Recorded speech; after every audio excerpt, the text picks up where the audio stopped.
Prvo slovensko olimpijsko mesto smo spoznali ob olimpijskih igrah v Pekingu. Tokratne zimske olimpijske igre v Vancouvru prinašajo kar 2 olimpijski mesti. Kako to, da ste se odločili organizirati drugo mesto v Mariboru?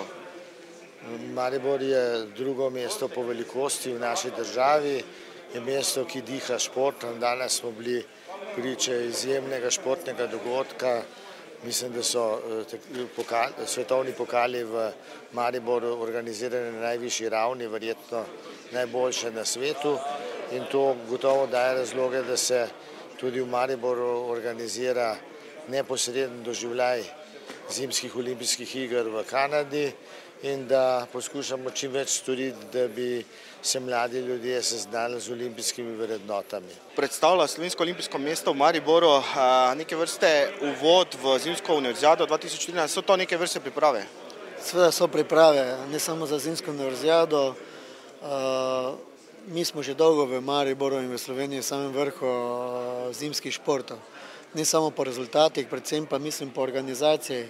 In če ste se lahko danes ozrli po pripravi tekme za zlato lisico, za svetovni zlati pokal, potem ste lahko sigurno prepričan, da boste leta 2014 pripravo Zimske univerzijade tudi zadovoljni, kajti veliko teh strokovnjakov, ki dela zlato lisico in Kranjsko goro, bo neposredno vključenih v projekt Zimske univerzijade.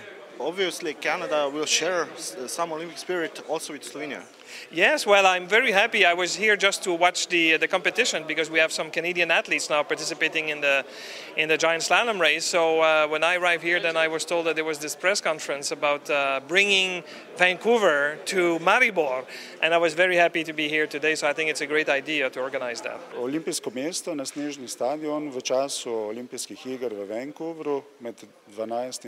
in 28. februarjem prinaša 17 dni olimpizma, duha olimpijske ideje, fair playa, 17 dni navijanja za naše in druge atlete, 17 dni animacij za otroke, 17 dni zabave za starše, 17 dni verjetno največje après-ski zabave v radiusu 300 km. Torej vsekakor boljša ideja, kot da si ogledamo tekme med olimpijskimi igrami doma na kavču.